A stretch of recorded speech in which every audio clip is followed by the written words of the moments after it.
बड़े बुजुर्ग कह गए हैं कि वक्त का खेल निराला होता है, लेकिन बिहार वालों हम आपसे कह रहे हैं कि आपके यहाँ इस बार वक्त का खेल निराला होगा। अरे निराला ही होगा ना, वरना आईपीएल छोड़कर आधी रात में संसद की कार्यवाही टीवी पर काहे देख रहा है। मतलब आम आदमी समझ ही नहीं पा रहा है कि आईपीएल में ट्रेविस हेड, निकोलस पूरन जो चौका छक्का मार रहे हैं उसमें ज्यादा मजा है, या संसद में सांसदों में जो चर्चा हो रही है कि भैया सुधांशु त्रिवेदी ज्यादा तीखा बोले। नहीं यार, इमरान प्रतापगढ़ी की शेरो और शायरी में ज्यादा दम था। दोनों में रोमांच कहाँ ज्यादा है वो आम आदमी डिसाइड नहीं कर पा रहा है। दोनों साइड अपना अपना फैन फॉलोइंग बटा हुआ है, लेकिन इन सबके बीच में वक्फ संशोधन बिल ने एक बात तो तय कर दी है कि इस बार बिहार में सरकार जो है वो वक्त पर ही बनेगी। वो इसलिए क्योंकि नीतीश कुमार ने बिल का समर्थन कर दिया। अब नीतीश चाचा ने बिल का समर्थन किया तो उनके पुराने सहयोगी आरजेडी ने ट्वीट करके कहा, नीतीश अब सबके नहीं है, नीतीश जी आरएसएस के सर्टिफाइड नेता है। वो नीतीश नहीं है, चीटीस है। चीटीस मतलब चीटिंग, धोखेबाज, मुसलमानों के खिलाफ। आरजेडी ऐसा कह रही है। अब पिछली बार नारा आया था कि अब की बार नीतीश सरकार। ये सब बवाल चल रहा है बिहार में पक्ष विपक्ष का। इसको देख के हमने एक नया नारा दिया है कि अब की बार वक्त की सरकार। हाँ और नहीं तो क्या, वक्त की ही तो सरकार बनेगी। अरे हम ये नहीं कह रहे कि कौन सी वाली बनेगी, जो समर्थन में है उसकी बनेगी या जो विरोध में है उसकी बनेगी, लेकिन इतना तो तय है कि अब की बार बिहार में सरकार जो है वो वक्त की ही बनेगी। वो बिहार जहाँ पर जात पात के आधार पर चुनाव होता है, इस बार वहाँ पर वोटिंग जो है वो वक्त के इर्द गिर्द होगी। इस बार का बिहार का चुनाव हिंदू मुसलमान पर होगा, यह बात तय है। और उसमें जबरदस्त तरीके से जुबानी चौके लगेंगे, जैसे आईपीएल में लग रहा है। अब आईपीएल को थोड़ा हमने बदल दिया है। आईपीएल मतलब इंडियन पॉलिटिकल लीग, और इस बार लीग का जो मैच होगा वो बिहार में होगा और वहां पर जुड़ेगा वक्फ संशोधन बिल। वक्फ संशोधन बिल जो है वो पास हो गया।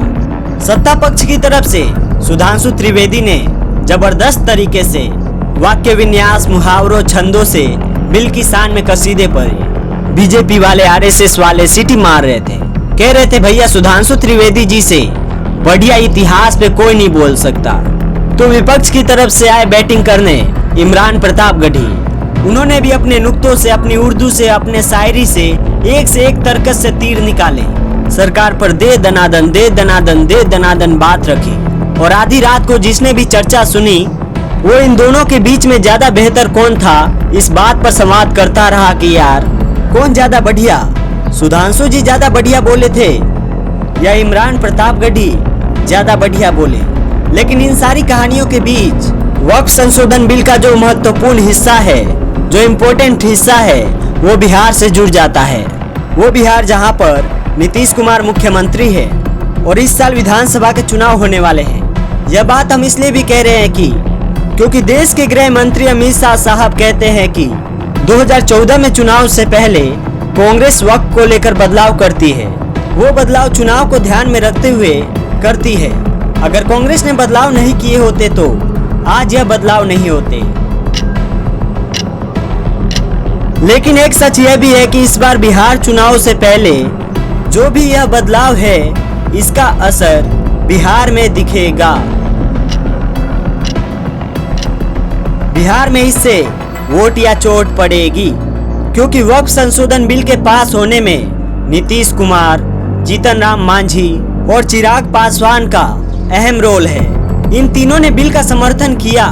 वैसे समर्थन तो चंद्रबाबू नायडू ने भी किया था, लेकिन उनका जिक्र हम डिटेल में नहीं कर रहे हैं, क्योंकि वक्फ संशोधन बिल का जो सिरा है वो बिहार से जुड़ रहा है। चुनाव बिहार में, तमिलनाडु में नहीं है। अब बिहार में क्योंकि इसी साल चुनाव है, मुसलमानों की संख्या अच्छी खासी है, इसलिए बिहार में तनाव है।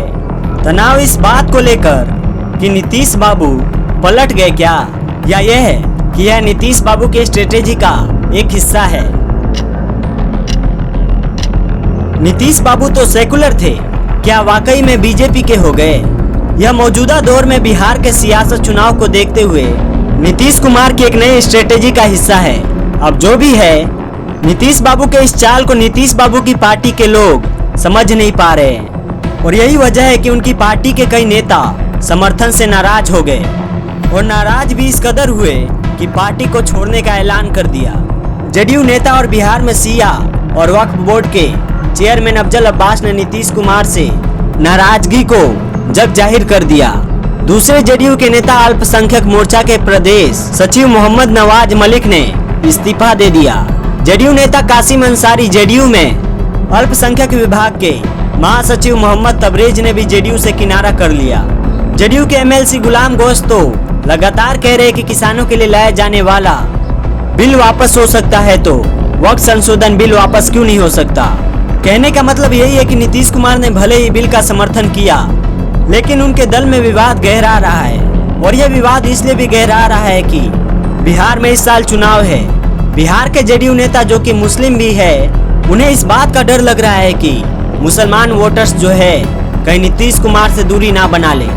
अब नीतीश बाबू क्योंकि एक अलग प्रकृति के व्यक्ति है, नीतीश बाबू मैजिकल आदमी है। मैजिकल आदमी इसलिए कह रहे हैं क्योंकि नीतीश बाबू चाहे आरजेडी के पास जाए या बीजेपी के पास जाए उनका वोट बैंक साथ रहता था।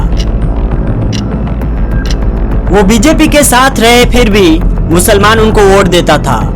लेकिन इस बार जो नीतीश बाबू ने ये वाला कदम उठाया तो सवाल यही उठा कि क्या इससे बिहार में बवाल होगा, इससे नीतीश बाबू की सरकार पर चोट पड़ेगी या नीतीश बाबू को इससे वोट मिलेगा। सवाल उठ रहा है कि नीतीश कुमार को बिल का समर्थन करना चाहिए था या नहीं।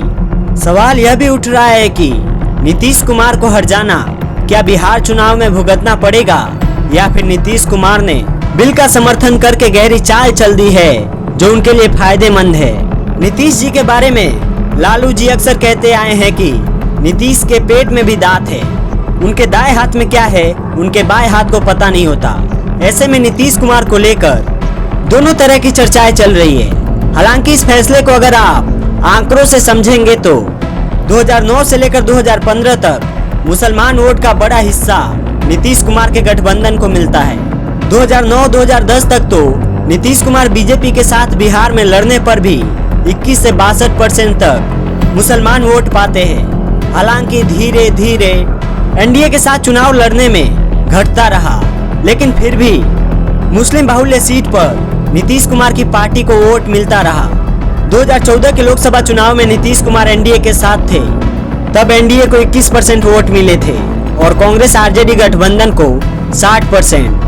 मुस्लिम 2015 के विधानसभा चुनाव में एनडीए को 8% मुस्लिम वोट मिले थे, महागठबंधन के खाते में 78% वोट गए। 2019 के लोकसभा चुनाव में दुर्गति और ज्यादा हो गई, एनडीए को महज 6% मुस्लिम वोट मिले जबकि महागठबंधन को 77% मुस्लिम मतदाताओं का वोट मिला। 2020 के विधानसभा चुनाव में नीतीश कुमार को झटका लगा। बीजेपी के साथ लड़ने के बावजूद एनडीए को केवल 5% मुसलमानों के वोट मिले जबकि 76% वोट कांग्रेस आरजेडी गठबंधन को मिले। अच्छा, वक्त का संशोधन चिराग पासवान की पार्टी ने भी किया जिन्हें 2020 के विधानसभा चुनाव में केवल 2% वोट मिले थे। तो क्या यह माना जाए कि नीतीश कुमार ने जो यह समर्थन किया है यह सोच समझकर किया है? क्या उन्हें इस बात का एहसास था कि पहले से ही वोट नहीं मिल रहा है, मुसलमान वोट दे नहीं रहा है? क्या हिंदुओं को अपने पाले में लाया जाए? क्योंकि बिहार में जातिगत चुनाव अगर होता है तो आरजेडी कांग्रेस को फायदा होता है। यूपी बिहार के पॉलिटिक्स का ये एक बड़ा हिस्सा है क्योंकि अगर हिंदू वोटों में डिवाइड होता है तो सीधा फायदा विपक्ष को जाता है, लेकिन अगर हिंदू मुसलमान हो जाता है तो बीजेपी के लिए रास्ता आसान हो जाता है। क्या वक्फ बिहार में इस बार वही करेगा? अब इससे क्या होगा यह तो वक्त बताएगा, लेकिन इस बात को हर कोई जानता है कि बिहार की राजनीति में जाति का रोल जबरदस्त है। इसलिए नीतीश कुमार के इस फैसले को लेकर एक सवाल यह उठ रहा है कि क्या मुसलमान वोटर को मनाने की जगह वो हिंदू वोटर पर ध्यान दे रहे हैं? समझाते हैं आपको, थोड़ा और गुना गणित समझाते हैं। बिहार में 243 सीटें हैं जिसमें 17.7% मुसलमान हैं। मुसलमानों में 12.9% पसमानदा मुसलमान हैं। वही पसमानदा जिनकी वकालत सरकार वक्त संशोधन बिल में कर रही है कि उनका हक ना मारा जाए, इसलिए बिल लेकर आए। खैर, सारी कहानी जो है वो मुसलमानों के इर्द गिर्द घूम रही है। जैसे कि पहले ही कहा था कि इसका एक सिरा बिहार से जुड़ता है, तो बिहार में मुस्लिमों को हक में करने के लिए एड़ी चोटी का सबने जोर लगाया। तेजस्वी पहले ही इफ्तार करके इंशाअल्लाह का नारा लगा चुके हैं। कांग्रेस मुसलमानों के हितैषी लगातार खुद को बता रही है, तभी तो बिहार के किशनगंज से कांग्रेस के सांसद वक्फ बिल के खिलाफ सुप्रीम कोर्ट तक पहुंच गए। बीजेपी भी चाहती है कि भले ही थोड़ा सा ही सही, मगर मुसलमानों का वोट उसे अगर मिल जाए तो सौगात मोदी जैसी योजनाएं चल जाएगी। बिहार में सबसे ज्यादा सौगात मोदी बांटी गई है। इस बार तो इम्पैक्ट प्लेयर के तौर पर बिहार की राजनीति में प्रशांत किशोर भी उतरे हैं। उन्होंने भी पूरा दमखम लगा रखा है। ऐसी स्थिति में सवाल यह है कि बीजेपी और नीतीश कुमार की स्थिति क्या होगी। सवाल यह भी कि क्या प्रशांत किशोर मुसलमानों का वोट आरजेडी से काट पाएंगे। कांग्रेस और आरजेडी से छिटक कर मुसलमान जो है वो पीके के पास जाएंगे। जो कुछ होगा वो वक्त बताएगा। लेकिन एक बात जो हमने अभी पहले आपसे कह रखा था कि बिहार में इस बार सरकार वक्फ ही बनाएगा। इधर वाला उधर वाला यह तो चुनाव के बाद ही पता चलेगा। लेकिन फिलहाल बिहार में अगर मुसलमान मतदाताओं की बात करें तो सीधे सीधे 243 विधानसभा सीटों पर 29 सीटें ऐसी है जहां पर मुस्लिम मतदाता 20 से 30% है। 7 सीटें ऐसी है जहां पर 30 से 40% मुसलमान है। 11 सीटें ऐसी है जहां 40% मुसलमान जो है वो निर्णायक भूमिका में रहते हैं। और यही वजह है कि बिहार में विपक्षी दल मुसलमानों को लुभाने के लिए बार बार कह रहे हैं कि वक्फ बिल मुसलमानों के खिलाफ है।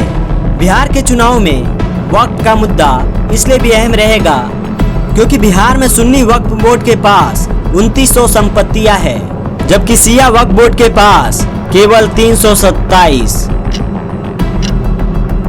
इन संपत्तियों को लेकर कई विवाद ऐसे हैं जो अदालत में लंबित है। सुन्नी वक्फ बोर्ड के चेयरमैन की माने तो सिर्फ पटना में ही 300 से ज्यादा वक्फ की संपत्तियां हैं, जिनमें 250 से 300 मामलों की सुनवाई वक्फ ट्रिब्यूनल और हाई कोर्ट में चल रही है। वहीं शिया वक्फ बोर्ड के चेयरमैन की माने तो शिया वक्फ बोर्ड की 327 में से 117 संपत्तियां पटना में है।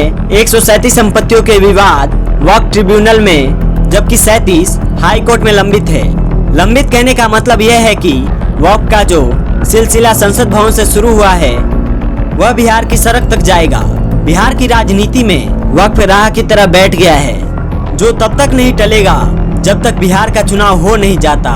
बाकी 100 की सीधी बात यही है जो हमने पहले भी कही थी कि इस बार कोई हारे कोई जीते, बिहार में वक्फ का ही सरकार रहेगा। किसका बनेगा वो आप हमको कमेंट सेक्शन में बता दीजिएगा। और जाते जाते यह भी बता दीजिएगा कि सुधांशु त्रिवेदी और इमरान प्रतापगढ़ी में किसका संबोधन सुनकर आपको आनंद आया। क्या आपने भी आधी रात को आईपीएल के बाद सदन की कार्यवाही को टीवी पर देखा था, सुना था क्या होगा बिहार में, अब की किसकी सरकार? कमेंट सेक्शन कर रहा आपका इंतजार। जय हिंद, जय भारत। बाकी मिलते हैं बिहार में।